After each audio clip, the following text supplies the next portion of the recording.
चलिए, good evening all of you.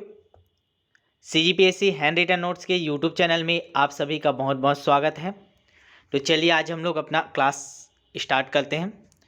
तो हम लोग जो प्री का मेंस बैच है हमारा, जो मेंस आंसर राइटिंग बैच चल रहा है, उसमें अभी हम लोग कर रहे थे छत्तीसगढ़ का सामान्य अध्ययन कर रहे थे। 2 से 3 क्लासेस हो गई थी। फिर काफ़ी बच्चों का मैसेज आया कि सर छत्तीसगढ़ के साथ साथ एक और मेंस स्पेशल क्लास भी स्टार्ट कीजिए, ताकि हम लोग एक और सब्जेक्ट को अच्छे से तैयार कर पाएँ। तो उन्हीं लोग को ध्यान में रखते हुए हम लोग ने डिसाइड किया कि पेपर फोर क्या, जो कि सबसे ज़्यादा स्कोरिंग सब्जेक्ट माना जाता है, ठीक है, स्कोरिंग पेपर माना जाता है, उसमें से हम लोगों ने चुने आपका अप्लाइड साइंस को, क्योंकि इसका रिसोर्सेज ज़्यादा उपलब्ध नहीं रहता।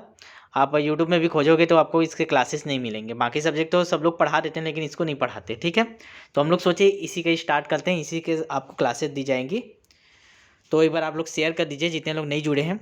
आप लोग एक काम कीजिए, आप किसी आप में से कोई भी ग्रुप में मैसेज डाल दीजिए कि क्लास स्टार्ट हो गया है, सभी जल्दी जुड़े करके वो मैसेज स्टार्ट कर दीजिए। फिर स्टार्ट करते हैं। आज इसके बारे में पहले समझेंगे सिलेबस को बहुत अच्छे से कि क्या पढ़ना है, उसके बाद फिर हम लोग आगे अपना पढ़ना स्टार्ट करेंगे, ठीक है। चलिए एक बार शेयर कर दीजिए। तो देखिए, ये हम लोग का आपका पेपर 4 का पार्ट 3 है, ठीक है। पार्ट 3 बोला मतलब 75 नंबर का आना है, ये तो क्लियर हो गया। पार्ट 3 बोला मतलब 75 नंबर के इससे क्वेश्चन बनने हैं, ठीक है। 75 नंबर से क्वेश्चन बनने मतलब इससे 15 नंबर का एक क्वेश्चन बनना है, ठीक है। तो 15 नंबर क्वेश्चन बनना है, तो उससे हमको क्या समझ में आता है कि हमको इसको डीपली पढ़ना पड़ेगा, ताकि हम उस लेवल से पढ़ें, ताकि हम 15 नंबर का जो क्वेश्चन है उसको हम अटेम कर पाएँ, ठीक है। हम लोग न्यूनतम को नहीं, हम मैक्सिमम को देख के तैयारी करेंगे। हमको ये टारगेट रहेगा हम 15 नंबर जो क्वेश्चन है उसको अटेम कर पाएँ, ठीक है। तो हमारा टारगेट वही रहेगा, डीपली पढ़ेंगे इसको, ठीक है, चलेगा। तो सबसे पहले किसी भी सब्जेक्ट को स्टार्ट करने से पहले होता है कि उसके सिलेबस को अच्छे से समझ लें कि क्या पढ़ना है, ठीक है। और सबसे पहले होता है उसके सिलेबस को बार बार पढ़ के याद कर लें। जैसे ही देखिए, आप सिलेबस आप याद करेंगे, बार बार सिलेबस को आप पढ़ेंगे, तो होता क्या है, वो सिलेबस हमको छोटा लगने लगता है, ठीक है। ऐसे में बहुत बड़ा सिलेबस लगता है कि इतना सारा दिया है पढ़ना है, लेकिन जब उसको बार बार छोटा छोटा तोड़ के जब उसको पढ़ते हैं, छोटे छोटे रूप में तोड़ देते हैं और बार बार उसका सिलेबस को हम लोग पढ़ते हैं, तो धीरे से वो सिलेबस हमको छोटा लगने लग जाता है। आप देखेंगे जब आप पूरा 7 पेपर का आप जब तैयार कर लेंगे तो आपका बेसिक सिलेबस बहुत छोटा लगेगा और अभी आपको बहुत बड़ा लगता होगा, ठीक है। तो सबसे पहले स्टेप है, आप लोग अपना, अगर आपके पास है अभी तो निकाल लीजिए, सिलेबस को समझते हैं। सिलेबस सामने रख लीजिए हाथ में अपना, ठीक है, पेन रख लीजिए, सिलेबस रख लीजिए, ठीक है।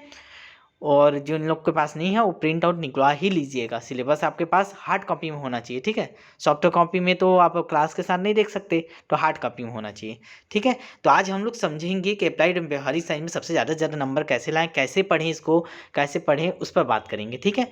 तो सबसे पहले हम लोग सिलेबस पे जाते हैं, सिलेबस को तोड़ के देखते हैं कि इसमें पढ़ना क्या क्या है, ठीक है, चलेगा।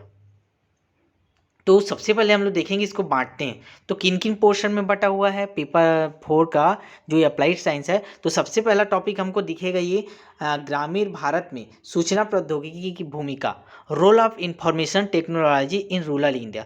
मतलब ये बोल क्या रहा है, इसको समझिए पहले, एक एक पॉइंट को समझ के आगे बढ़ेंगे हम लोग, उसके बाद फिर पढ़ना स्टार्ट करेंगे।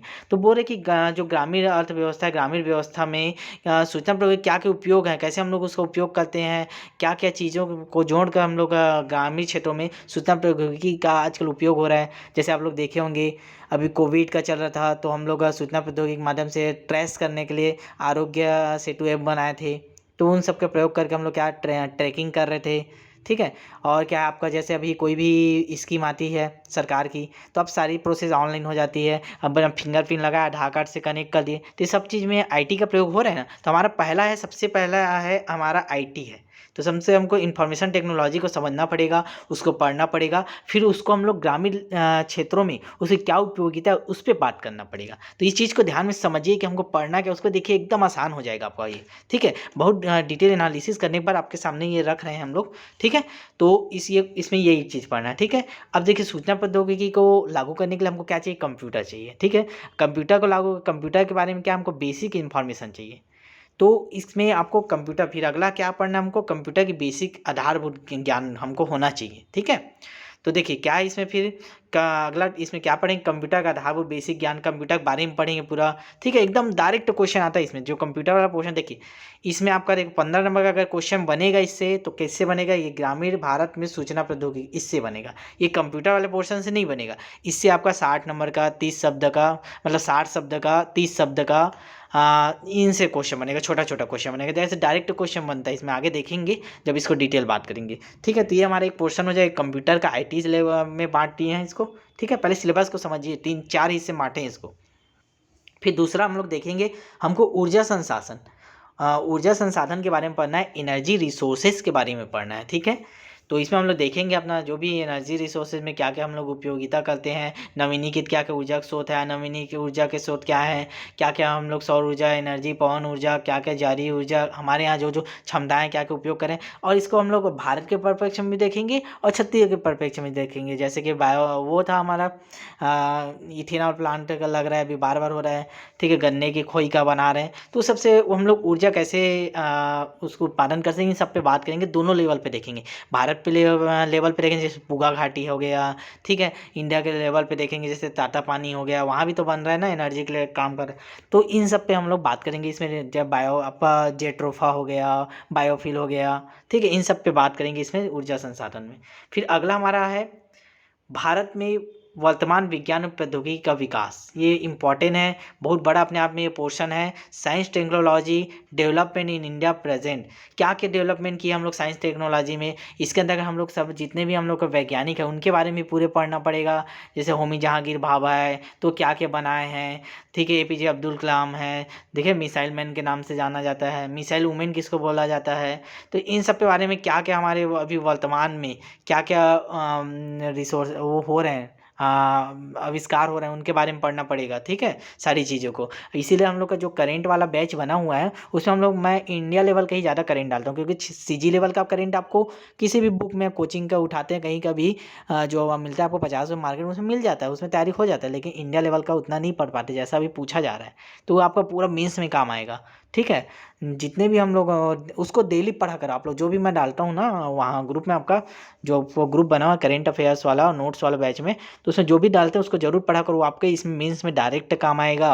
अभी डेली हम लोग डाल रहे हैं कि कौन कौन से युद्ध अभ्यास, सैनिक अभ्यास, वो सारे इसमें प्रयोग होंगे, ठीक है। तो उसको अच्छे से पढ़ा करें, उसको मोस्टली मान लीजिए रात को सोने के टाइम एक टाइम फिक्स कर लीजिए, इस टाइम हमको करेंट का इसको पढ़ना है करके, ठीक है। और हम लोग फिल्टर करके डालते हैं उसमें, जो आपकी काम की चीज़ें रहती हैं उन्हीं चीज़ों को डालते हैं उसमें, तो उसको आपको देखना मस्ट है, ठीक है। तो डेली पढ़ा करें उसको, ठीक है। तो इसमें हम लोग देखेंगे, फिर हमारा अगला हिस्सा देखेंगे हम लोग फसल के बारे में, एग्रीकल्चर में बटा हुआ है, एग्रीकल्चर के बारे में पढ़ेंगे कि एग्रीकल्चर में क्या क्या नए नए आविष्कार हो रहे हैं, कौन कौन से कीटों का हमला हो रहा है। जगह अभी देखे हो ना, पंजाब में आया था, कीट का हमला होते रहता है, तो किन किन कीटों का हमला हुआ, कौन कौन सी बीमारियाँ किस किस फसल में होती है, इन सब पे डिटेल बात करेंगे। और साथ ही साथ देखें क्या क्या योजनाएं चल रही है जो इनसे निपटने के लिए, साथ ही साथ IT के क्षेत्र में क्या महत्वपूर्ण भूमिका है, इसमें कौन कौन से ऐप बनाए गए हैं। जैसे अभी ऐप बना था ना कि आप कोई भी पौधा का फोटो खींच के डाल दीजिए, किसान के आपने घर में देखे कि खेती में जो फसल है उसमें कोई कीड़ा लग गया, अब उसको समझ में नहीं आ रहा कौन से दवाई छींचूं, तो उसके लिए ऐप बनाए थे कृषि का, उसको आगे डिस्कस करेंगे हम लोग। तो उसमें फोटो खींच के डाल देता था, तो फिर उधर से आपका उसका सॉल्यूशन मिल जाता था, ठीक है। किसी को पता है वो ऐप का नाम क्या है, कमेंट कर दीजिएगा, ठीक है। मेरे अभी माइंड में नहीं आ रहा ऐप का नाम क्या था, किसानों के लिए बनाए थे, अभी अभी बना था ज़्यादा, ठीक है। तो उसको देख लीजिएगा, पता रहे कमेंट करके आप लोग बताइएगा। और एक बार आप वो काम कीजिए, नीचे देखिए लाइव चैट चल रहा है, ठीक है, उसमें आ जाइए आप लोग के साथ मैं जुड़ा हुआ हूँ उसमें। तो जो भी डाउट होगा उसमें आप लोग आया करें, उसमें चैट किया करें, ठीक है। जो भी डाउट रहता है तुरंत उसको क्लियर कर लिया करें, ठीक है। उसमें हम लोग भी जुड़े रहते हैं, लाइव स्ट्रीम हो रहा है आपके साथ, उसमें चैट में जुड़े हुए हैं, आपके जो भी डाउट रहेंगे वहाँ बताएंगे, या फिर आप कमेंट में कर सकते हैं, ठीक। तो हम लोग इसको बांट रहे थे, तो हम लोग उसके बाद अगला हमारा पोर्शन हो गया एग्रीकल्चर के बारे में देखेंगे कि एग्रीकल्चर में क्या क्या जो आविष्कार हुए, नए नए क्या आविष्कार हुए, इन सब पे बात करेंगे डिटेल में, ठीक है।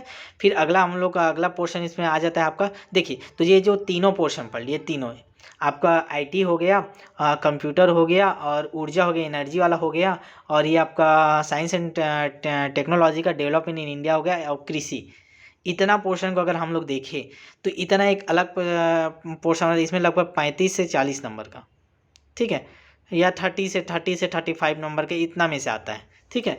तो देखिए इसमें पढ़ना मतलब उतना नहीं है, लेकिन नंबर इसमें कम है, मतलब पढ़ना ज़्यादा है, इसमें नंबर कम के है, मतलब 30 से 35 नंबर का, टोटल 75 नंबर का आना है।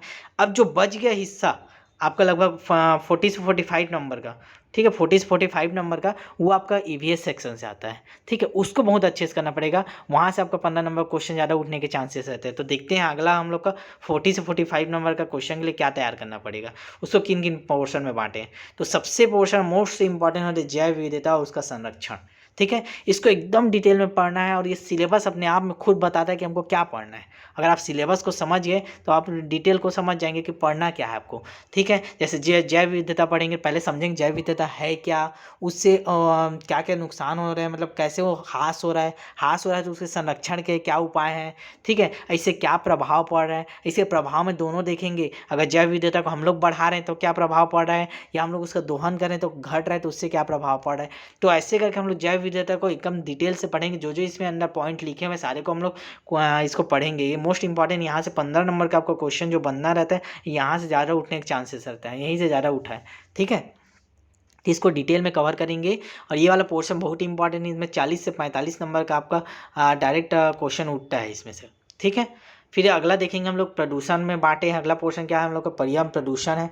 अब देखिए प्रदूषण में तो बहुत सारी चीज़ें आ जाती हैं, अब पढ़ना क्या है, तो पढ़ने के लिए देखो पूरा पैटर्न आपको खुद बता रहा है कि हमको पढ़ना क्या है, उसी पैटर्न में पढ़ना है। पहले उसके पढ़ना है कि कॉसेस पढ़ना है, फिर इफेक्ट पढ़ना है, फिर कंट्रोल, ये 3 चीज़ों का ध्यान रखो। फिर कोई भी प्रदूषण दे, आप उसको इन तीनों चीज़ों पे फोकस करके लिखिएगा, ठीक है, इन चीज़ों को ध्यान दीजिए। कोई भी क्वेश्चन इसमें अगर बने, आपको इन 3 चीज़ों को ध्यान दे के लिखना है, ठीक है। उसके क्या कारण है, फिर उसके प्रभाव और नियंत्रण, इन 3 चीज़ों को आपको बताना है, ठीक है, कारण, प्रभाव, नियंत्रण, ठीक है। तो फिर ये वाला पोर्शन हो जाएगा आपका पर्यावरण प्रदूषण वाला। उसके लास्ट में आप देखेंगे ठोस अपशिष्ट प्रबंधन करके दिया हुआ है, ठीक है। ये तो इसमें हम लोग क्या पढ़ेंगे, जैसे हम लोग शहर में नली नालों में आप लोग जहाँ रहते हो देखे होगे, तो वहाँ का कचरा डंप कर देते हैं, आपका नदी नाले में लाके कचरा को, सीवरेज के पानी को डंप कर देते हैं। तो उसी के बारे में पढ़ना है कि ठोस अपशिष्ट जो डंप हो रहे हैं जगह जगह, नगर निगम के कचरे उठा रहे हैं, ठीक है। स्वच्छ भारत वाला गाना सुनते हो, उठा तो लेके तो जाता है, लेकिन डंप कहाँ कर रहे हैं, कहाँ फेंक रहा है, उसको प्रबंध कैसे करें, उसको व्यवस्थित कैसे करें, इन्हीं पे चर्चा करके इस पे बात को पढ़ना कि नगरीय औद्योगिक जो कूड़े करकट है उसका प्रबंध कैसे करें, ठीक है। और फिर लास्ट में आता है आपका लिखा है, देखिए प्रदूषण नियंत्रण व्यक्ति की भूमिका, ठीक है। तो हम लोग जब ये सारे प्रदूषण पढ़ेंगे ऊपर वाले में, जल प्रदूषण, समुद्री प्रदूषण, उसी में देखते जाएंगे इसमें व्यक्ति की क्या भूमिका है, कैसे इसको नियंत्रित कर पाएंगे हैं, ठीक है। तो इसको अलग से पढ़ने की जरूरत नहीं पड़ेगी, जब हम लोग सब प्रदूषण में अलग अलग भूमिका पढ़ लेंगे कि इसको कैसे नियंत्रण कर सकते हैं, तो इसमें जब पूछेगा तो सबका थोड़ा थोड़ा डाल देंगे, तो ये बन जाएगा। तो ऐसे करके हम लोग इसको ऊपर ऊपर से हम लोग देख ले कि सिलेबस में पढ़ना क्या है हमको। अगर आप लोग को यकीन मानिए, सिलेबस आपको बार बार सिलेबस आपको आप पढ़ लेते हैं, 2-4 बार सिलेबस को पढ़िए कि पढ़ना क्या है, तो आपका जो ये सिलेबस है वो बहुत छोटा लगता है, ठीक है। आज की क्लास ओरिएंटेशन का हम लोग पहले सिलेबस समझे, उसके बाद आगे बढ़ेंगे। तो ये मत सोचिएगा कि सर तो सब सिलेबस पे ही डिस्कस करें, क्योंकि सिलेबस पर डिस्कस करके ही जाना जरूरी है, क्योंकि मेंस है, ठीक है। ये प्रीलिम्स वनडे एग्जाम नहीं, जहाँ आपको ऑब्जेक्टिव मिलेगा, यहाँ आपको ऑन द स्पॉट क्वेश्चन लेके लिखना पड़ेगा, ठीक है। अब इसका हम लोग इसको डिटेल में थोड़ा सा देख लेते हैं हम, ठीक है। फिर डिटेल बात करेंगे, उसके बाद फिर पढ़ना स्टार्ट करेंगे। तो ऊपर से देख लिए कि कैसे बांटे, अब डिटेल देखते हैं कि पढ़ना क्या है इसके अंदर में, ठीक है। तो पहला टॉपिक हम लोग जब स्टार्ट करेंगे आज, तो क्या है हमारा पहला टॉपिक, ग्रामीण भारत में सूचना प्रौद्योगिकी की भूमिका को देखेंगे, ठीक है। तो अब इसमें क्या क्या पढ़ना है, तो देखो इसमें क्या पढ़ना है हम लोग को, जो बताया आप लोग को कि ग्रामीण क्षेत्रों में क्या क्या आईटी के अनुप्रयोग हो रहे हैं, कैसे हम लोग उसको प्रयोग करें, पंचायत में कैसे प्रयोग करें, धान खरीदी में भी प्रयोग कर रहे थे ना, धान खरीदी में 2007-8 में किए हैं, ठीक, कंप्यूटरीकृत हुआ है। तो कैसे कैसे हम लोग आईटी का उपयोग किए हैं, कैसे कोई भी योजनाएं आती है तो उन योजनाओं में हम लोग आईटी का उपयोग कर रहे हैं, जैसे बायोमेट्रिक से चला, आधार कार्ड लिंक हुआ, जनधन योजना कार्ड आया, आरोग्य सेतु ऐप, उन सबको देखेंगे कि ग्रामीण अर्थव्यवस्था में क्या क्या प्रभाव पड़ा, ग्रामीण क्षेत्रों में सूचना प्रौद्योगिकी क्या क्या भूमिकाएं हैं, ठीक है। फिर है कंप्यूटर, तो कंप्यूटर के लिए देखो मैडम आज की क्लास ली होगी, ठीक है, 12 बजे आपका क्लास हुआ है, उसमें एकदम बेसिक से आपका पढ़ाया जाएगा, और वो डायरेक्ट बेसिक क्वेश्चन होते हैं, आपको 2 नंबर 4 नंबर डायरेक्ट क्वेश्चन मिलेगा। आज आप क्लास किए होंगे, बहुत कम लोग देखे हैं, क्लास को देखना जरूरी है, क्लास को नोट्स बनाना जरूरी है, क्योंकि देखो कंप्यूटर का बुक आपके पास सबके पास है, सब में मिल जाएगा कि इनपुट क्या है आउटपुट क्या है, लेकिन आपको उसको लिखने आना चाहिए, लिखने का प्रैक्टिस होना चाहिए। तो है आपके पास बुक, तो भी आप नोट्स बनाइए, लिखिए कम से कम उसको, ठीक है। ये तो रही हो गई बात लिखने की आपकी। उसके बाद हम लोग का जो मेंस आंसर राइटिंग बैच है उसमें तो अभी दोनों सिमिलर चलेगा ना, यहाँ क्लास चलेगा और इसका आंसर राइटिंग वहाँ करवाएंगे आपको। तो वहाँ तो आपको हम लोग क्वेश्चन आंसर फॉर्म में तोड़ के करवाएंगे, सारे क्वेश्चन बनाएंगे ना। यहाँ पे कंप्यूटर के जितने भी क्वेश्चन बनते हैं, ग्रामीण अर्थव्यवस्था ग्रामीण भारत में सूचना प्रौद्योगिकी जो भूमिका है, तो जितने भी क्वेश्चन बनते हैं उन सारे क्वेश्चन को आपको कराएंगे। आपको टू द पॉइंट जितने क्वेश्चन, सारे क्वेश्चन आपको सुबह देंगे, आप लिखने की कोशिश कीजिए, क्लास किए रहेंगे, उसके बाद आप लिखिएगा, ठीक है। और उसके बाद फिर हम आपको रात को सारे क्वेश्चन के अपने तरफ से मॉडल आंसर देंगे, जिससे आप फिर से फाइनल आप अपना क्वेश्चन आंसर फॉर्म में नोट्स बनाइए। तो 2 ठो नोट्स बनेगा आपका, एक थ्योरी वाला नोट्स बनाइए, क्लास का जो चल रहा है इसी से नोट्स बनाना है ना। आपको किसी प्रकार का अलग से नोट्स का क्लास का PDF नहीं मिलेगा ना, कोई मंगेगा। आपको इसी क्लास को देख के रोक के उसमें से PDF बना लेना है, ठीक है। मतलब PDF बोलता हूँ, नोट्स बना लेना है, एक थ्योरी वाला नोट्स, एक क्वेश्चन आंसर फॉर्म में नोट्स, ठीक है। तो थ्योरी वाला नोट्स बनाएंगे तो क्वेश्चन आंसर फॉर्म में आप डायरेक्ट अटेम्प्ट कर पाएंगे, ठीक है। और बाकी तो हम लोग आपको मॉडल आंसर देंगे ही देंगे, ठीक है। तो जो नए देख लेंगे उनको लास्ट में बताऊंगा कि कैसे आप हमारे बैच से जुड़ सकते हैं, जहां आपको पूरा कंप्लीट इसका तैयारी कराया जाएगा। क्वेश्चन आंसर फॉर्म में आपको मेंस के टेस्ट सीरीज दिया जा रहे हैं, प्रीलिम्स की तैयारी करा रहे हैं, व्यापम सारे वो लास्ट में डिस्कस करेंगे। अभी इसी पे बात करते हैं, ठीक है। तो ये हो गया हमारा कंप्यूटर के बारे में। तो मैडम की क्लास डेली 12 बजे होगी, तो उसको अच्छे से देखिएगा। एकदम बेसिक से बोला हूँ उनको लेने के लिए, एकदम बच्चे जैसे क्लास लेने के लिए, क्योंकि बच्चे जैसे क्वेश्चन आते हैं। जैसे कैसे क्वेश्चन आते हैं आपको बताता हूँ। पिछले साल ये आया था, आपको 2018 में आया था ना, कि 4 इनपुट डिवाइस का नाम लिखिए, 4 आउटपुट डिवाइस के नाम लिखिए, सॉफ्टवेयर क्या है, सॉफ्टवेयर के प्रकार कितने हैं। सिर्फ डायरेक्ट 30-30 शब्दों में 60 समय पूछता है, सॉफ्टवेयर क्या है, सॉफ्टवेयर के प्रकार लिखिए, ठीक है। मालवेयर प्रोग्राम क्या है, वायरस क्या है, कोई 4 वायरस के नाम लिखिए। ऐसे ही डायरेक्ट क्वेश्चन मतलब इनपुट इकाई क्या है, आउटपुट डिवाइस क्या है, कोई 4 आउटपुट डिवाइस, कोई 4 इनपुट डिवाइस, डायरेक्ट क्वेश्चन बनता है एकदम बेसिक से। आप जब पढ़ेंगे बोलेंगे ये सर क्या पढ़ा है, लेकिन जब आप मेंस का क्वेश्चन पेपर देखेंगे, पिछले 7 साल 10 साल का एनालिसिस करेंगे, तब आप बोलेंगे सर सही बताएं करके, ठीक है। और जब आप मॉडर्न आंसर आप जो बैच में हमारा चलेगा क्वेश्चन आंसर फॉर्म, उसको कर लीजिए, उसके बाद फिर लिखने बैठिए। सारे चीज़ आपके दिमाग में ऑलरेडी रहेंगे, फिर आप एनालिसिस भी नहीं किए रहेंगे तो भी आप डायरेक्ट आप हमारा मेंस आंसर राइटिंग बैच से जो पूरा नोट्स बनेगा उसके थ्रू आप पूरा अटेम्प्ट कर पाएंगे, ऐसा बनाएंगे, ठीक है। तो ये हमारा पहला टॉपिक, इसको पढ़ेंगे, ठीक है। तो इसमें क्या क्या दिया है देखो, कंप्यूटर का आधारभूत ज्ञान है, ठीक है, बेसिक। फिर संचार और प्रसारण में कंप्यूटर, जैसे संचार प्रसारण में क्या पढ़ना है, एक एक चीज़ को समझ लीजिए आज ना, आज पूरा समझने का काम कीजिए, फिर स्टार्ट कीजिएगा पढ़ना अच्छे से। संचार और प्रसारण में कंप्यूटर अर्थात इसमें क्या है, जैसे हम लोग टीवी हो गया, आपका DTH हो गया, उन सब में पढ़ते हैं ना। आपका कंप्यूटर नेट चलाते हैं, इंटरनेट हो गया, ठीक है, ब्रॉडबैंड हो गया, तो उन सब में इसकी क्या उपयोगिता है, ठीक है, कंप्यूटर की क्या उपयोग है, इन सब में इसको पढ़ना है, ठीक है। Computer in communication and broadcasting, ठीक। फिर देखेंगे आर्थिक वृद्धि होती सॉफ्टवेयर का विकास। तो ये आर्थिक वृद्धि जैसे जनधन योजना के लिए बनाए थे, आधार को लिंक करके करते थे, तो जो जो सॉफ्टवेयर बनाए हम लोग आर्थिक वृद्धि के लिए, उन सब सॉफ्टवेयर के बारे में पढ़ेंगे, क्या क्या वृद्धि के लिए क्या क्या सॉफ्टवेयर बनाए, कैसे बना है, सब चीज़ पर बात करेंगे। फिर आगे देखेंगे इसका जितना भी ये पढ़ लिए, इन सब का IT के बृहद अनुप्रयोग देखें, एप्लीकेशन देखेंगे। फिर कि हर क्षेत्रों में क्या क्या एप्लीकेशन, जैसे शिक्षा के क्षेत्र में क्या है IT का उपयोग, कृषि के क्षेत्र में, ये डायरेक्ट पूछा था ना आपका 2019 में ही पूछा था, देखिए 30 शब्दों में मैं जो बोल रहा हूँ वही पूछा था, मतलब एकदम बेसिक्स उठाए थे, ठीक है। 2019 में आपको क्वेश्चन बना था, ग्रामीण क्षेत्रों में सूचना प्रौद्योगिकी के उपयोग के 4 क्षेत्रों के नाम लिखिए।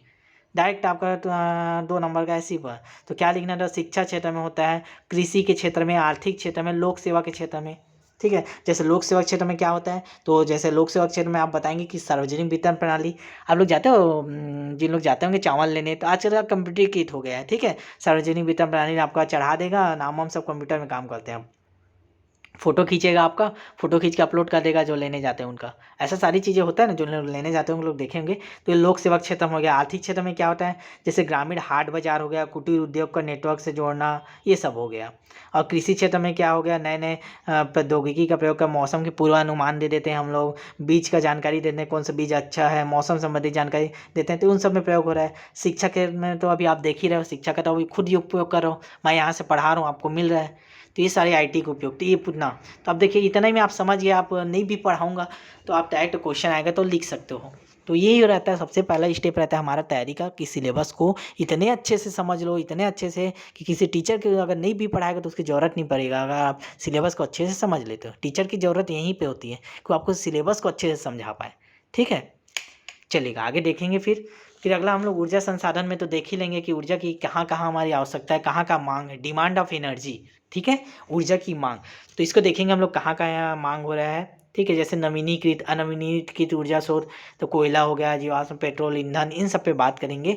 और आपका नवीनीकृत में आपको बात करेंगे सौर ऊर्जा हो गया, पवन ऊर्जा। हम लोग जानते हैं छत्तीसगढ़ में भी पवन ऊर्जा की संभावनाएं हैं और कॉलेज में लगा भी हुआ था पहले, ठीक है। तो इन सब पे बात करेंगे, ठीक है। फिर आगे देखेंगे नाभिकीय ऊर्जा पे बात करेंगे। तो नाभिकीय ऊर्जा को दो प्रकार से पढ़ेंगे। एक आपका वेपन के जो परमाणु बम वम बनते हैं, ठीक है, सैनिक कार्य के लिए, उस पे देखेंगे। और एक आपका ऊर्जा निर्माण पे देखेंगे, ठीक है, जो न्यूक्लियर एनर्जी बनता है उस पे देखेंगे। तो इस पर डिटेल बात करेंगे, क्या क्या योजनाएं चल रही है, क्या क्या उपयोग हो रहे हैं, क्या क्या प्रयोग हो रहे हैं, इस पर बात करेंगे। भारत के क्षेत्र में बात करेंगे, ठीक है। हमारे यहाँ तो यहाँ यूरेनियम मिलता है, लेकिन अभी वो एनर्जी नाभिकीय ऊर्जा उत्पादन तो नहीं हो रहा है यहाँ, ठीक है, चलेगा। फिर आगे बढ़ते हैं। फिर आगे बात करेंगे हम लोग भारत में वर्तमान विज्ञान प्रौद्योगिकी का विकास। तो इसमें मैं आपको बताया हूँ कि इसमें हम लोगों को जितने भी क्या क्या हमारे नए नए वैज्ञानिक लोगों ने खोज की, इन सब पे बात करना पड़ेगी। चाहे होमी जहांगीर भाभा हो, चाहे हमारे APJ Abdul Kalam missile man. तो जो जो प्रौद्योगिकी बनाए, इन सब सारे जितने वैज्ञानिक उनके बारे में थोड़ा थोड़ा पढ़ना पड़ेगा, क्या क्या आविष्कार किए हैं, इन सब के बारे में देखना पड़ेगा, ठीक है। फिर आगे कृषि। कृषि में तो बहुत इंपॉर्टेंट है, ठीक है। कृषि को जोड़ के देखेंगे, छत्तीसगढ़ में भी देखेंगे और इंडिया लेवल पे देखेंगे कि क्या क्या ऐप बनाए हैं, कौन कौन ऐप के माध्यम से प्रयोग हो रहा है, या फिर आपका क्या क्या प्रगति हुआ है कृषि विज्ञान के प्रयोग में, ठीक है। प्रोग्रेस ऑफ एग्रीकल्चर साइंस, यानी इम्पैक्ट, क्या क्या इम्पैक्ट पड़ा है, ठीक है। क्रॉप साइंस इन इंडिया में देखेंगे, कौन कौन से फसल के लिए कौन कौन से उर्वरक का, नए नए फर्टिलाइजर का उपयोग हुआ है, ठीक है, और नए नए यांत्रिकीकरण हो रहा है, ठीक। तो इन सब पे बात करेंगे। उर्वरक के बारे में बात करेंगे। कीट का नियंत्रण में देखेंगे। भारत में रोगों का परिदृश्य देखेंगे, ठीक है, कि कौन कौन सी फसल में कौन कौन सी बीमारी हो रही है। तो वैज्ञानिक लोग जो नए नए खोज कर रहे हैं, इनसे बचने के लिए उन पर बात करेंगे, ठीक है। तो इतना जो ऊपर में बताया, इतना आपका 30 से 35 नंबर का आता है, ठीक है, इसको याद रखेंगे। 30 से 35 नंबर का ये आता है ऊपर वाला। फिर हम लोग बात करेंगे अपना आज ये यहाँ जैव विविधता बारे में। तो जैव विविधता में क्या क्या पढ़ना है, मोस्ट इंपॉर्टेंट, बहुत बड़ा टॉपिक है अपने आप में। तो इसमें क्या पढ़ना है इसको बता दें। एक बार लाइक कर दीजिए आप लोग, अच्छा लग रहा है आप लोग, अगर समझ में आ रहा है तो लाइक कर दीजिए। उससे हमको क्या मिलता है, मोटिवेशन मिलता है, और बेहतरीन तरीके से नोट्स ला के आपको एनालिसिस करके पढ़ाने में हमको भी मज़ा आता है, ठीक है। एक बार शेयर भी कर दीजिएगा आप लोग क्लास के बाद लास्ट में। ज़्यादा से ज़्यादा लोगों तक फैलाइए, ताकि ज़्यादा से ज़्यादा लोग फैले, तो ज़्यादा संख्या में आए तो हमको भी मोटिवेट मिला और ज़्यादा बेहतर कर पाएँ, ठीक है। एक मिनट, ठीक है। तो जैव विविधता वाले में पूरा पर्यावरण आ जाता है। तो इसमें क्या क्या पढ़ेंगे थोड़ा देखते हैं। तो इसमें हम सबसे पहले पढ़ना पड़ेगा, आपका परिभाषाएं देखना पड़ेगा कि जैव विविधता की कौन कौन सी परिभाषाएं हैं, कौन क्या क्या परिभाषा दें, इसको आपको देखना पड़ेगा, नोट्स बनाना पड़ेगा। डायरेक्ट क्वेश्चन यहाँ से भी उठ जाता है, ठीक है। फिर अनुवांशिक प्रजाति पारिस्थितिक तंत्र विविधता को देखना पड़ेगा। भारत के जैव भौगोलिक वर्गीकरण देखेंगे कि किन किन जैव भौगोलिक वर्गीकरण में बांटा गया भारत को, ठीक है।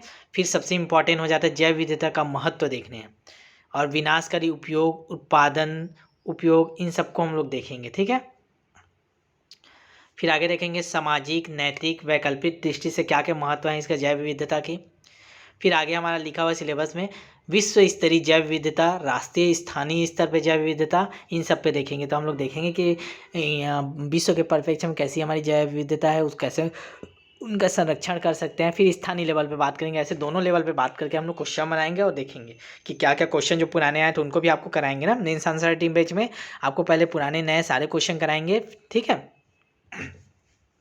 फिर देखिए यहाँ पे लिखा है जैव विविधता के तप्त स्थल। अभी तप्त स्थल मतलब हॉटस्पॉट ऑफ बायोडाइवर्सिटी। तो अभी कोविड में तो आप लोग बहुत सुने होंगे, हॉटस्पॉट बनाया जा रहा है, ठीक है। तो इस पर बात करेंगे कि उनके संरक्षण के, जैव विविधता संरक्षण के लिए कैसे संरक्षित किया जाता है किसी क्षेत्र को, हॉटस्पॉट कैसे घोषित किया जाता है, कौन घोषित किया जाता है, IUCN, इन सब पे डिटेल बात करेंगे, ठीक है। फिर जैव विविधता को क्षति को देखेंगे। फिर इस क्षति का दो प्रकार से देखेंगे हम लोग, आवासीय क्षति और वन जीवन को क्षति। तो डायरेक्ट पूछ देता है जैव विविधता को कितने प्रकार से क्षति होता है। तो दो याद रखेंगे, एक आवासीय क्षति, या उनके आवासों को नष्ट कर देते हैं तो जैव विविधता खतरा हो जाता है, या फिर जीव जंतु को ही नष्ट करते हैं, ठीक है। ज़्यादा शिकार करने लग जाते हैं तो जीव जंतु खत्म हो जाएगा, तो जैव विविधता खत्म हो जाएगा। तो दो प्रकार से याद रखें, इसको दिमाग में बैठा लीजिए। एक आवासीय क्षति के कारण जैव विविधता को नुकसान होता है, एक वन्य जो जीव हैं उनकी क्षति के कारण होता है, ठीक है। फिर आगे देखेंगे मानव फिर आगे देखेंगे मानव एवं वन्य जंतु संघर्ष देखेंगे कि मानव जंतु में क्या संघर्ष हो रहा है, किन लिए संघर्ष हो रहा है, तो बात करेंगे। तो उनके आवास के लिए संघर्ष हो रहा है, आजकल क्या कर रहे हैं हम लोग, जंगल को काट के वहाँ नगरीय विकास कर रहे हैं, तो उनके आवासों को छीन रहे हैं। तो इसी कारण हम लोग हमला भी करते हैं। जैसे अभी छत्तीसगढ़ में बहुत ज़्यादा आपका पढ़ने को मिलता है हमेशा, रायगढ़ क्षेत्र में हाथियों का, आए दिन हाथी गांव में घुस जाते हैं। क्यों घुस रहे हैं हाथी के बारे में, इनके बारे में डिटेल से पढ़ना पड़ेगा हम लोग को। क्यों हाथी छत्तीसगढ़ में घुस जाते हैं, क्यों हमला करें, क्योंकि हम उनके आवास को छीन रहे हैं। उनके आवासों में हम जाके अपना आवास बना रहे हैं, जिसके कारण उनकी जैव विविधता का ह्रास हो रहा है, और वो आके हमारे पे हमला होता है, संघर्ष होता है। फिर देखते हो ना, भालू का हमला हो गया, ठीक है, हाथी का हमला हो गया। तो इन सब पे हम लोग को डिटेल में समझना पड़ेगा, ठीक है। फिर देखेंगे भारत की संकटापन्न, ठीक है, रेड डाटा बुक जो जारी होता है उसके बारे में डिटेल देखेंगे। फिर आपका जैव विविधता का संरक्षण देखेंगे। इसमें 2 प्रकार का जो संरक्षण होता है उसको देखेंगे, असंस्कृतिक और सांस्कृतिक, ठीक है। तो इस पर देखेंगे, कंजर्वेशन बोलते हैं, ठीक है, कंजर्वेशन ऑफ बायोडाइवर्सिटी। फिर आते हैं लास्ट आपका पर्यावरण प्रदूषण। पर्यावरण प्रदूषण तो अपने आप में बहुत बड़ा हो जाता है, तो इसको कैसे पढ़ेंगे, तो आपको पहले ही बताया था। इसमें 3 चीज़ को ध्यान दीजिएगा आप, कारण, प्रभाव, नियंत्रण। कुछ भी प्रदूषण आए, कैसा भी आपको पढ़े, इन तीनों चीज़ को लिखना पड़ेगा, कारण, प्रभाव, नियंत्रण। बाकी आपको बन जाएगा। इसमें हम लोग डिटेल बात करेंगे, एक एक प्रदूषण को पढ़ेंगे डिटेल में, ठीक है। तापीय प्रदूषण, नाभिकीय प्रदूषण, सारी चीज़ों को देखेंगे। और ये वाला भी आपको बता दिया था, ठोस अपशिष्ट प्रबंधन में क्या होता है, जो हम लोग कूड़े करकट डंप कर देते हैं उसके प्रबंधन की व्यवस्था करना है। तो ये सारी चीज़ों को हम लोग पढ़ेंगे एक एक करके। तो आई होप आप लोग को सिलेबस अच्छे से समझ में आ गया होगा, आप लोग को मदद मिलेगा इसको पढ़ने में, ठीक है। और क्लास भी करने में आप लोग को समझ अच्छे से आएगा, ठीक है। तो आगे इसको बढ़ाएंगे, चलेगा। तो सिलेबस तो डिस्कस कर लिया आज, तो और थोड़ा पढ़ भी लेते हैं। अब आज सिलेबस डिस्कस बस करके जाएंगे तो आप लोग को भी थोड़ा मज़ा नहीं आएगा, तो थोड़ा सा पढ़ भी लेते हैं, तो इससे पता चल जाएगा कि थोड़ा सा कैसे पढ़ रहे हैं, कैसे पढ़ा रहे हैं सर, तो उस आइडिया हो जाएगा। तो आप लोग भी पढ़ के आइए और कोशिश कीजिए अच्छे से आज का आज ही पढ़ लीजिएगा, और नोट्स भी आज का आज ही बना लीजिएगा, क्योंकि कल इसके आपको क्वेश्चन दिए जाएंगे। जितने आज पढ़ाएंगे और नहीं पढ़ा रहेंगे उसके भी क्वेश्चन देंगे, क्योंकि वो अलग लेवल में चलेगा, ये अलग चलेगा, ठीक है। ये क्लास थोड़ा धीरे पढ़ेंगे, डिटेल में पढ़ेंगे, और उसको आपका mains answer writing full speed में चलेगा। तो अच्छे से पढ़ के आइएगा। कल सभी लोग मेंस आंसर राइटिंग बैच में क्वेश्चन दिएंगे, उसको लिखने की कोशिश करेंगे, ठीक है। कल आपका पहला टॉपिक से ही क्वेश्चन उठाया जाएगा, ठीक है। तो जितने भी क्वेश्चन बने कंप्यूटर से संबंधित, इससे संबंधित सारे क्वेश्चन कल देंगे, तो उसको आप लोग लिखिएगा, ठीक है। और जो नए यूट्यूब में देख रहे होंगे उनको लास्ट में बताऊंगा कैसे आप भी हमारे मेंस आंसर राइटिंग बैच हो गया, ये क्लासेस के बैच और सारे टेस्ट, सब चीज़ इंक्लूड करके आप कैसे हम उनसे जुड़ सकते हैं, ठीक है। तो चलिए आप पढ़ाई स्टार्ट करते हैं, तो ठीक है। एक बार लाइक कर दीजिए जितने लोग देख रहे हैं, अगर आपको अच्छा लग रहा है, समझ में आ रहा है, तो एक बार लाइक ज़रूर कीजिए, ठीक है। चलिएगा स्टार्ट करते हैं। तो हमारा पहला टॉपिक है ग्रामीण भारत में सूचना प्रौद्योगिकी की भूमिका। तो जैसा कि हम लोग पहले ही डिस्कस कर चुका हूँ आपको बहुत इसका डिटेल, कि हमको क्या देखना है कि ग्रामीण क्षेत्रों में हम लोग क्या उपयोग कर रहे हैं, आईसीटी क्या क्या उसकी उपयोगिता है, तो उसी पे बात करेंगे। तो सबसे पहले इसको समझने से पहले हम लोग स्टार्ट करते हैं।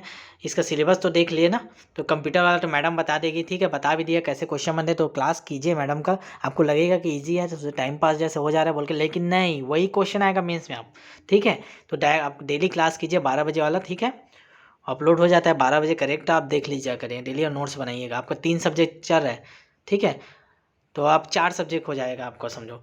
एक तो आपका चल रहा है, देखिए 9 बजे वाला 9 बजे वाला जो टेस्ट चल रहा है उसमें आपको भारतीय इतिहास चल रहा है, ठीक है। प्रीलिम्स और व्याकरण टेस्ट में, मेंस आंसर राइटिंग में आपका अप्लाइड साइंस चलेगा, और क्लासेस में आपका लाइव क्लास में 7 बजे वाले में आपका अप्लाइड साइंस और छत्तीसगढ़, 2 दिन आपका अप्लाइड साइंस, 2 दिन छत्तीसगढ़, ऐसे कर पढ़ेंगे। और फिर इन दोनों को मिलाकर आपका ऑब्जेक्टिव टेस्ट भी लेंगे, ठीक है, चलेगा। तो देखिए हम लोग पहले सूचना प्रौद्योगिकी, ग्रामीण क्षेत्रों में सूचना प्रौद्योगिकी की उपयोगिता पढ़ने से पहले हम लोग समझते हैं सूचना प्रौद्योगिकी होता क्या है। इस शब्द को आज समझ लेते हैं, ठीक है। तो चलिएगा, परिभाषा के रूप में नोट्स के रूप में बता रहा हूँ, तो नोट्स रूप में पहले इसको पढ़ लेते हैं, फिर समझेंगे। तो ध्यान दीजिएगा, नोट्स रूप में बता रहा हूँ करके, आपको इसको पढ़ रहा हूँ मैं भी, तो आपको ऐसे ही लिखना है, ठीक है, ताकि आपको मेंस में लिखने के लिए नोट्स बनाना है। तो इसीलिए मैं नोट्स फॉर्म में आपको देता हूँ। समझाऊंगा जितना समझाना की ज़रूरत है उतना ही समझाएंगे, ठीक है। तो एकदम आप लोग समझाने के पीछे मत भागिए, क्योंकि आपको लिखना भी, कंटेंट भी चाहिए, ठीक है। तो इसीलिए आपको इस फॉर्म में आपको दिया जा रहा है, चलेगा। तो देखेंगे आगे सूचना प्रौद्योगिकी। तो देखते हैं इसकी परिभाषा क्या होता है, समझते हैं, क्या लिखना पड़ेगा आपको। सूचना प्रौद्योगिकी वह प्रौद्योगिकी है जो सूचना के व्यवस्थापन, शब्द याद रखेंगे, जो सूचना के व्यवस्थापन में सहायक होती है, तो उसी को बोलते हैं हम लोग सूचना प्रौद्योगिकी। क्या होता है सूचना प्रौद्योगिकी? जो सूचना के व्यवस्थापन उसको व्यवस्थित करता है, व्यवस्थित करने में हमको सहायता देता है। जैसे हम लोग देखते हैं, आप लोग पहले जाते, जैसे राशन कार्ड के लिए जाते थे, पहले धान खरीदने के लिए जाते थे, राशन कार्ड लेने जाते, पहले जमा करवा देता था, फिर सबके रजिस्टर में चढ़ाता था। अब ऐसा कुछ नहीं होता, अब जाओगे सीधा वो कंप्यूटर में नाम बोलोगे, एंट्री कर देता है, तुरंत डाटा को तुरंत चढ़ा देता है। तो ICT का प्रयोग हो गया। तो वही चीज़ है आपका प्रौद्योगिकी क्या है, जो सूचना के व्यवस्थापन में सहायक होता है, ठीक है, उसको प्रौद्योगिकी बोलते हैं। इस प्रौद्योगिकी का उपयोग मुख्य रूप से सूचना की प्राप्ति, संग्रह, अर्जन और प्रसार में होता है, ठीक है। तो जो मुख्य रूप से इसका कहाँ उपयोग होता है प्रौद्योगिकी का, पूछ सकता है, तो बताएंगे आप। सूचना की प्राप्ति में, संग्रहण में, अर्जन में और प्रसार में होता है। जैसे अभी हम लोग आपको सूचना दे रहे हैं ना, जानकारी दे रहे हैं, आप ले रहे हैं ना, तो वो भी प्रौद्योगिकी है, समझो, मोबाइल के माध्यम से, इंटरनेट के माध्यम से। दूसरे शब्दों में अगर हम लोग देखें इसको, तो सूचना प्रौद्योगिकी आधुनिकीकरण या विकास का पर्याय है, ठीक है। जो विकास हो रहा है, आधुनिकीकरण हो रहा है, उसी को तो प्रौद्योगिकी बोलते हैं ना हम लोग, कि क्या क्या नए नए टेक्नोलॉजी विकसित हो रहे हैं, हमारा काम आसान हो जा रहा है, ठीक है। तो यही हमारा जो विकास हो रहा है, इसी को ही प्रौद्योगिकी बोलते हैं। जैसे रेडियो हो गया, कंप्यूटर हो गया, सेलुलर फ़ोन हो गया, उपग्रह संचार हो गया, प्रकाशित तंतु हो गया, पेजिंग हो गया, लेज़र हो गया, टेलीफोन हो गया, इत्यादि ने सम्मिलित रूप से पूरे विश्व में सूचना क्रांति का सूत्रपात किया है, ठीक है।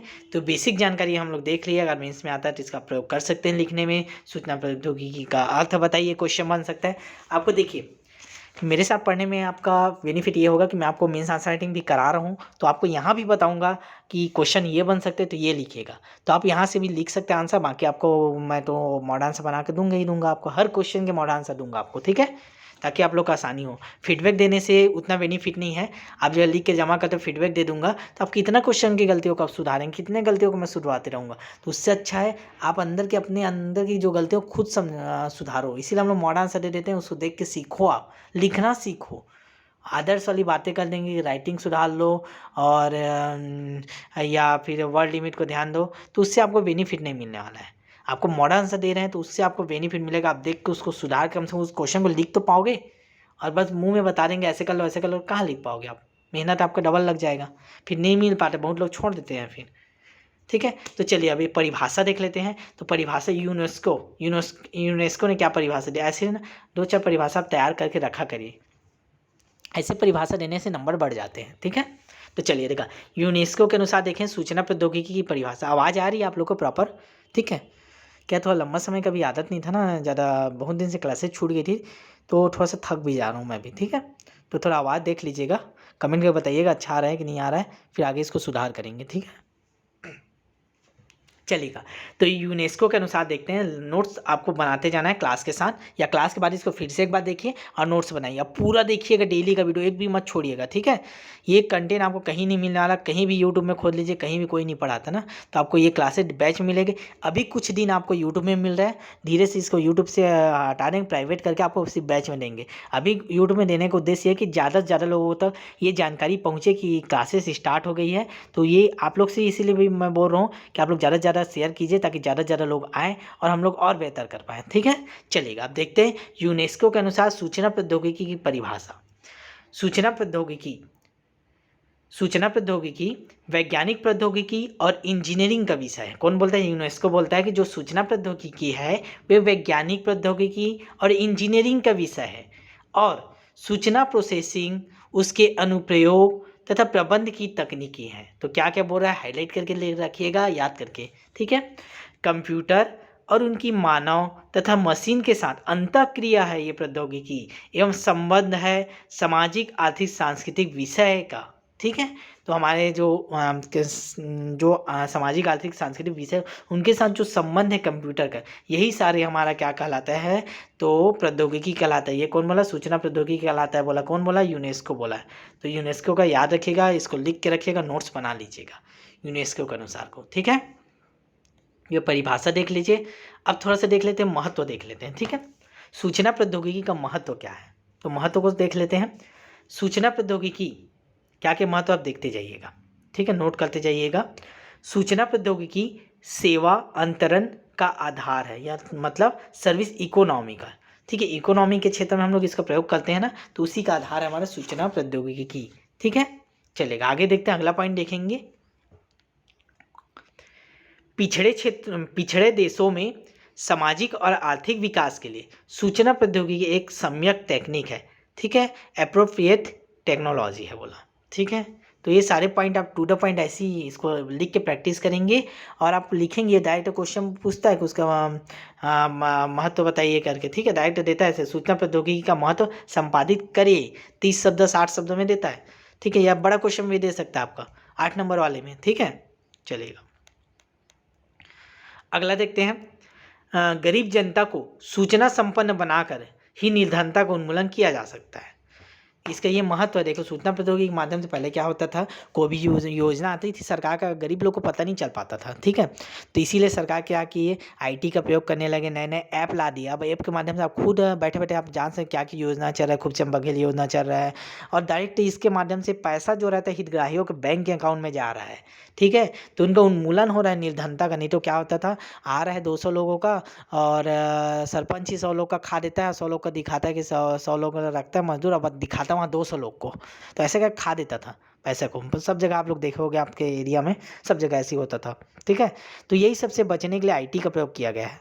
तो आईटी प्रयोग से क्या होता है, आप हम लोग डायरेक्ट सीधा उनके बैंक अकाउंट में ट्रांसफर हो जा रहा है, सारी योजनाएं डायरेक्ट उनके तक पहुँच रहा है। तो ये सारी चीज़ें हैं।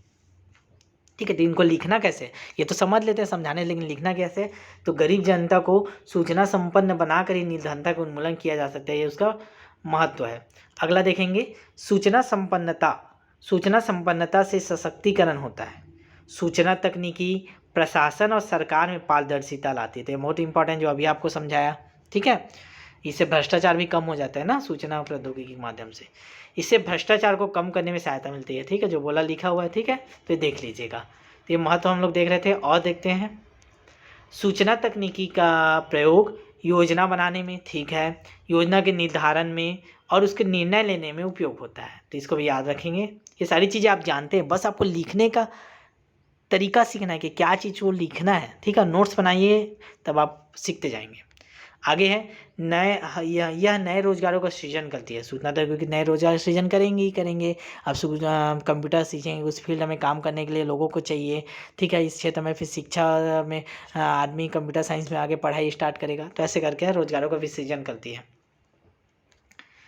सूचना प्रौद्योगिकी की सहायता से सरकारी नीतियों को असरदार बनाया जाता है। वही चीज़ें हैं, बार बार उसी को अलग अलग हिसाब से लिखें ताकि ज़्यादा से ज़्यादा कंटेंट आपको बन पाए। ठीक है, तो समझ गए ये सारी चीज़ें, तो ये महत्व में ध्यान रखिएगा। ठीक है, क्वेश्चन बनता है, बन सकता है, अभी इसमें नहीं बना था ये वाला, सूचना प्रौद्योगिकी महत्व संपादित करे तो ये बन सकता है, आगे तैयार करेंगे इसको, और क्वेश्चन मैं दूंगा ही दूंगा इसको। ठीक है, आगे देखते हैं।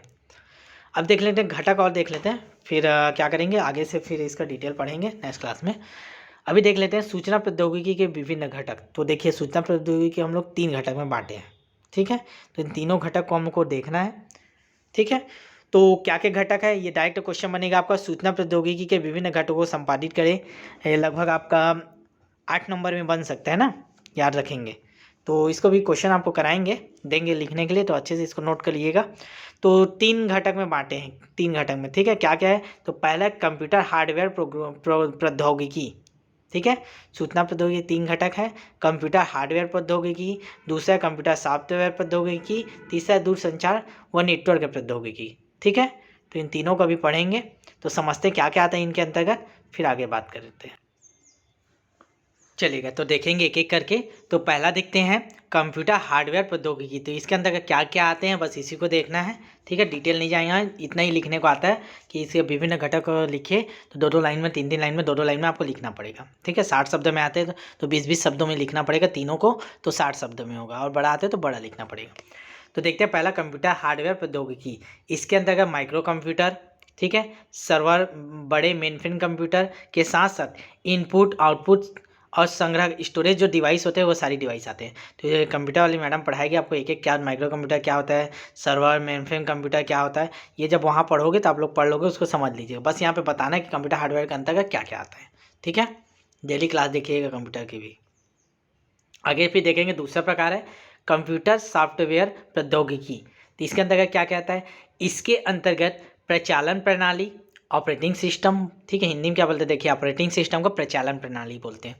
वेब ब्राउजर्स, जो आपका जो गूगल हो गया, क्रोम हो गया, ये सब क्रोम में आता है, क्रोम हो गया तो गूगल तो सर्च इंजन है, क्रोम हो गया, ये सारी चीज़ें आपको मैडम पढ़ाएगी। डेटाबेस प्रबंधन प्रणाली, DBMS, सर्वर तथा व्यापारिक वाणिज्यिक सॉफ्टवेयर, तो ये सारी चीज़ें आते हैं कंप्यूटर सॉफ्टवेयर प्रौद्योगिकी के अंतर्गत, तो ये चीज़ को दिखाना पड़ेगा आपको मेंस में लिख के, ठीक है। आगे बढ़ते हैं, अगला हमारा तीसरा था दूरसंचार व नेटवर्क प्रौद्योगिकी।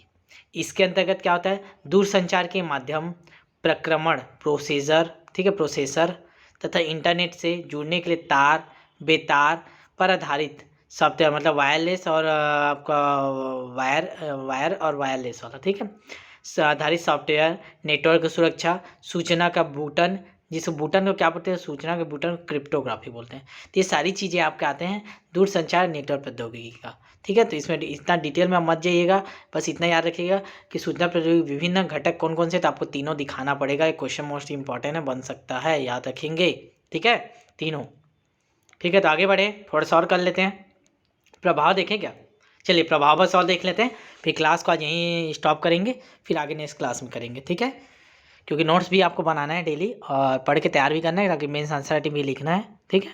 तो चलिए देखते हैं सूचना प्रौद्योगिकी का प्रभाव, देखते हैं क्या क्या प्रभाव।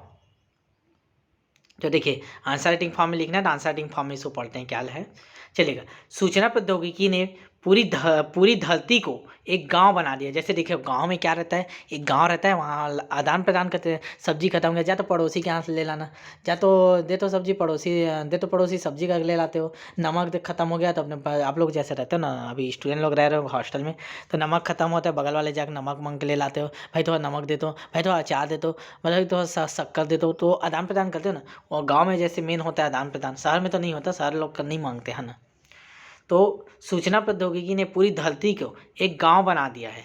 इसने विश्व की विभिन्न अर्थव्यवस्थाओं को जोड़कर एक वैश्विक अर्थव्यवस्था को जन्म दिया। जैसे बताया आदान प्रदान, वैसे सारे देशों, अलग अलग देशों के अर्थव्यवस्था को जोड़कर आदान प्रदान की सुविधा देकर इस एक वैश्विक अर्थव्यवस्था को जन्म दिया है। यह नवीन अर्थव्यवस्था आधिकारिक रूप से सूचना की रचनात्मक व्यवस्था वितरण पर निर्भर है, ठीक है। वो वितरण पे ही बात किया, वही आदान प्रदान। शब्दों का चयन अच्छे से करना रहता है, सरल और साफ शब्दों का प्रयोग कीजिएगा। इसके कारण व्यापार और वाणिज्य में सूचना का महत्व अत्यधिक बढ़ गया है। व्यापार और वाणिज्य में सबसे ज़्यादा प्रयोग होता है सूचना प्रौद्योगिकी का। इसीलिए अर्थव्यवस्था को सूचना अर्थव्यवस्था भी कहते हैं। याद रखिएगा, पूछता है सूचना अर्थव्यवस्था तो क्यों कहते हैं, ऊपर जो लिखा है उसको लिख के बता दीजिएगा। इसीलिए इसको सूचना अर्थव्यवस्था कहते हैं, या ज्ञान अर्थव्यवस्था भी कहते हैं, इंफॉर्मेशन इकोनॉमी या नॉलेज इकोनॉमी, ये दोनों टर्म को याद रखिएगा, ठीक है। वस्तुओं के उत्पादन मैन्युफैक्चरिंग पर आधारित परंपरागत अर्थव्यवस्था कमजोर पड़ती जा रही। देखे हो कि कुटीर उद्योग हो गए, हमारे जो घरेलू उद्योग होते थे, छोटे छोटे उद्योग होते थे, वो अब कम होते जा रहे हैं। औद्योगिकी आ गया है, ICT से आ गया, तो अब वो लेवल खत्म है, मशीनी का ज़्यादा प्रयोग हो रहा है। सूचना पर आधारित सेवा अर्थव्यवस्था सर्विस इकोनॉमी निरंतर आगे बढ़ती जा रही है, ठीक है। तो ये हमारा हो गया, आज का क्लास यहीं तक रखते हैं। ये आपका सूचना प्रौद्योगिकी प्रभाव पढ़ लिए, तो आई होप आप लोग को बहुत अच्छे समझ में आया होगा। अंतिम में 2 मिनट और जुड़े रहिएगा। कुछ और बोलना चाहूँगा कि देखिए आप लोग को सिलेबस को एकदम अच्छे से पढ़ना है, हाथ में सिलेबस रख के पढ़ना है और नोट्स बनाते जाना है, ठीक है। डेली क्लास अटेंड करिएगा, ठीक है। आपको बेहतरीन सुविधा देना है आपको। आप चलिए उनके लिए थोड़ा जानकारी दे देते हैं जो बैच ज्वाइन नहीं किए हैं, क्योंकि ये पूरी क्लासेस आपको यूट्यूब में नहीं दे सकते हम लोग, ठीक है, क्योंकि इसका टाइपिंग करने में ये सब में हमको भी टाइपराइटर रखना पड़ता है, नोट्स बनाने में बहुत मेहनत लगता है, पूरा सुबह से लगे रहते हैं रात तक, तब जाके क्लास के लिए कंटेंट बन के तैयार होता है, ठीक है। तो इसीलिए हम लोग ने एकदम न्यूनतम फीस रखा है। जो लोग ज्वाइन हैं उनको तो पता ही होगा, जो नहीं है, जो यूट्यूब में आज देख रहे हैं उनके लिए ध्यान दीजिएगा। हम लोग का फीस है मात्र 160 रुपये। 160 रुपये ना, 200 रुपये भी नहीं, 160 रुपये। 160 रुपये में इतनी सारी सुविधाएं आपको दे रहे हैं, लगभग 1000 रुपये में आपको देते तो भी आपको नुकसान नहीं था, ठीक है। आप कहीं भी टेस्ट सीरीज भी खरीदेंगे, आपका 400-500 रुपये में आपको टेस्ट सीरीज मिलेगा मेंस का, तो वो सारी सीरीज इंक्लूड करके डेली 30 दिन में आपको 30 बार टेस्ट होगा, तो सारी इंक्लूड करके क्या क्या मिल रहा है आपको, प्रतिदिन लाइव क्लास मिल रहा है, ठीक है। 160 रुपये में आपको क्या क्या मिल रहा है इसको देखिए। प्रतिदिन लाइव क्लास मिल रहा है, मेंस का टेस्ट मिल रहा है, और आपका सारे मेंस के जितने भी टेस्ट होंगे उनके मॉडल आंसर मिल रहा है, टॉपिक वाइज प्रीलिम्स और व्यापम का टेस्ट मिल रहा है, डिटेल नोट्स के साथ आपको क्लास दे रहे हैं, ठीक है, मेंस का कंटेंट दे रहे हैं, करेंट अफेयर्स के नोट्स दे रहे हैं, ठीक है। तो ये सारी चीज़ें आपको टोटल आपका मेंस का तैयारी होगा, व्यापम का प्रीलिम, हर चीज़ का आपको एक ही फीस में आपका तैयारी कराएं, पूरे 160 रुपये बस है फीस मंथली। आप जरूर जुड़िए, ठीक है, कोई बड़ी राशि नहीं है। तो सभी से बोलूँगा कि आप लोग ज़्यादा से ज़्यादा एक बार शेयर कीजिए। जुड़ने के लिए आपको क्या करना है, ये नीचे व्हाट्सअप नंबर आपको दिख रहा है, इसमें बस व्हाट्सअप कर दीजिए, सर बैच में जुड़ना है या डिटेल भेज दीजिए, तो आपको पूरा डिटेल मिल जाएगा, डेमो मिल जाएगा आपको मॉडर्न आंसर का। अब बाकी आप क्लास तो देख ही लिए, डेमो तो आपको मिल रहा है इसी में, और क्वेश्चन फॉर्म में कैसे कराएंगे वो देख लीजिएगा। सबसे इंपॉर्टेंट है इस बैच का आपका मेंस आंसर राइटिंग करा रहे हैं हम लोग, आपको जो भी पढ़ा रहे हैं और जितने क्वेश्चन बन सकते हैं आपका सिलेबस का हम लोग उठाते हैं, एक एक पॉइंट टू द पॉइंट आपका जितने क्वेश्चन बन सकते हैं सारे क्वेश्चन आपको कराते हैं। अभी देखिएगा अप्लाइड साइंस में कल आपको कैसे क्वेश्चन कराएंगे, जितने आए हैं जितने नए बन सारे आपको कराएंगे, जितने पढ़ा रहे हैं वो सारे आपको कवर होंगे, ठीक है। तो चलिए एक बार शेयर कर दीजिए आप लोग। अब मैं इतना मेहनत क्यों, आप लोग 1 मिनट अपना कीमती समय दीजिए, जाते जाते वो शेयर का बटन शेयर करके जाइए, ठीक है। वहाँ से लेके सब लोग आप अपने व्हाट्सअप स्टेटस में एक बार शेयर कर दीजिए, ताकि ज़्यादा से ज़्यादा लोग का पहुँचे, और सभी लोग का व्हाट्सअप स्टेटस हम लोग को दिखता है जो रजिस्ट्रेशन वाले छात्र हैं।